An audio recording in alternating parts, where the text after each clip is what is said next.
Top of the Friday morning, everyone. Thank you for tuning in to another episode of The Dose. Jereme Kleven here, joined by the magic man, Mr. Mark Hutchins, and the furry, sweet little animal behind the glass, Mr. Byron Filson. And back in the house. I keep adding one more adjective every single time. It's going to take me 30 sweet. It's going to take me 30 minutes to intro you, and then a couple weeks. I have to tell you, I was kind of nervous what to expect meeting Byron, because you guys kept describing him as this cute little furry, warm, fuzzy animal, and I really wasn't sure what I was getting into. And were we off at all? No, he's very cute and fuzzy and warm. Yes. I love it. He is a warm fella. Yes. I sound like a cartoon now. I know you need to like market this. Have little dolls and. It should be. It'd be great to do have an animation picture of Byron. Caricature. Caricatures. Yeah. So Tina Garcia back in the house. Thank you very much. It's Friday. It's a great day. Hope everybody has their open house scheduled. Yes. It's open house season. We just released the top 10 a couple days ago. If you saw a few days ago, maybe Tuesday this week, and you were number 2 team in the brokerage. That's quite the accomplishment. You've continued to rise and rise. So yes. So cheers to that. Well, thank you. With a much smaller team, which is growing. Yes. So we've growing team. But more production. Yes. Yeah, all about production and more of a boutique. So let's talk about the team. Today. So what are some basic kind of principles that you guys are made up of or made from? Okay. Well, last year we were comprised of 5 active full-time team members. Myself included. I handled more luxury. Rudy Mohammed, my husband, handled more the investment side. Then we had Mike McCabe. We had Templeton on our team as well. And then Jared Pellegrini, who's our Canadian specialist, foreign buyer specialist. But we did a little over 100 transactions last year with those 5 and almost $40 million. This year, this year we are just, balls to the wall. We're focused. We are setting ourselves apart from the rest. Day in, day out calls, open houses, door knocking. We are doing some target marketing to La Sendas area, Fulton Ranch area, kind of just zooming into certain neighborhoods and areas. But this year, we are going to announce it, and we're going to do it. We are destined to do $100 million in sales, and we plan on having at least 30 agents by the end of April after we open our Fulton Ranch office. We are actively recruiting. This is a big goal, obviously, but we've got a lot. You have to set big goals. We talk about it all the time.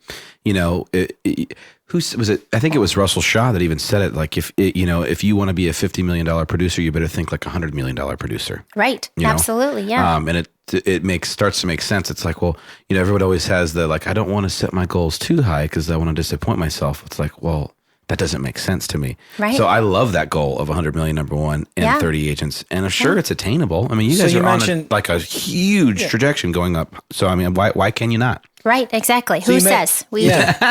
We do. I say let's do it. Yes. Yeah, or you guys do it. Yes. Yeah, well, we're here with you. So you were talking about a few of the activities that those are what you're really focused on to help you get there. How do you guys track? I'm always curious to hear from people, how do you track those activities? Well, we instilled for our own team top producer at the end of last year, and now we're all actively using it. CRM, doing different campaigns. It's literally mandatory to enter every single contact into that CRM. I think it just helps us all stay on track, and I think that's the hardest part of this industry is the juggle. It's not forgetting that great client or that lead, staying on top of them until they actually do buy.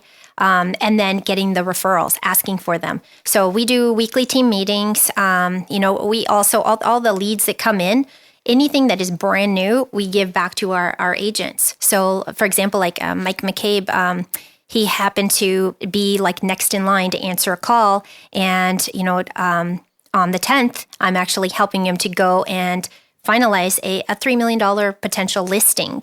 This is a crazy, crazy opportunity, but he's like, oh my gosh, Tina, I got the call, and we have calls that just come in through different sources. So this one happened to be off our website. They had looked at our website and saw, our different featured listings and wanted someone to list this $3 million house, which is insane to me that people in this, and this is another interesting thing about real estate. I can't believe how many people either don't have a realtor that they love and trust and exclusively use, or how many of them will just call off anything. I mean, this is one of the most major purchases or sales of their time.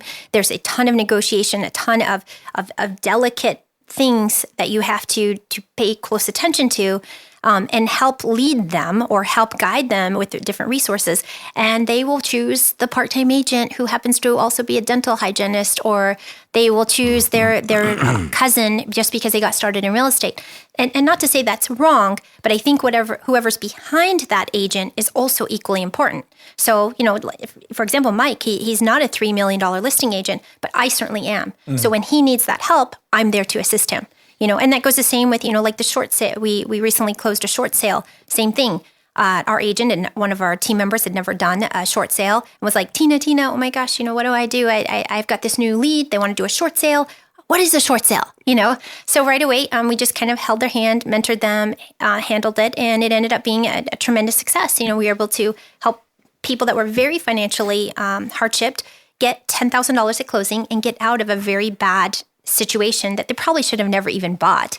But, So you're using Top Producer as a CRM. Yep, Top Producer. So you're tracking the activities then in there, the calls, the dial, the dials, the open houses, and all those things, the activities.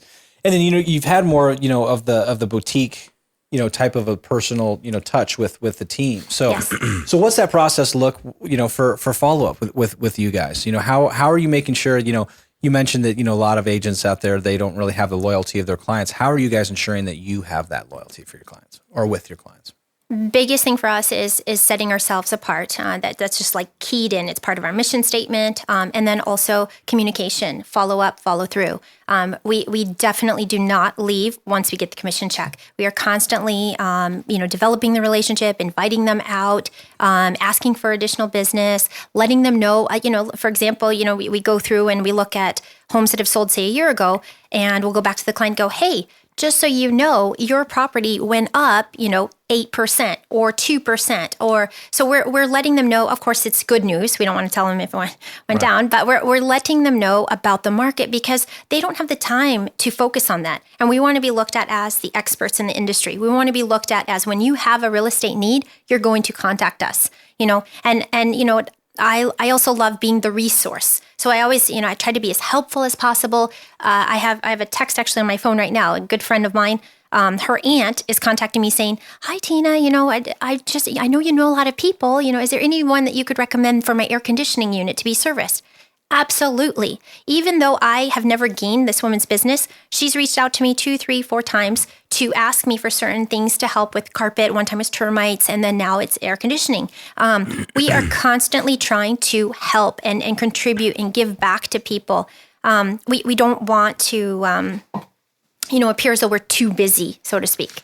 Well, it speaks miles to your production. So let's actually talk about that on Monday. I know you're coming back on Monday. She's coming back she's going to stay over the weekend, right? We're all going to hang out the weekend. You're coming back Monday. But I want to talk about some of that follow-up because everything you've said is basically fortune, the follow-up. But maybe some of those things, maybe some of the tips you can give to agents on reasons to reach out. Because we're always saying if you don't reach out, you never get the business. Right. You made a comment too saying that all these people who don't use agents or they call or use a part-time friend. And these are ways to get around that to ensure that they use you again or refer you, right? So let's talk about that. So, okay, guys, have a great weekend. Thanks for listening. Don't forget to tune in on Monday to hear more from Tina Garcia.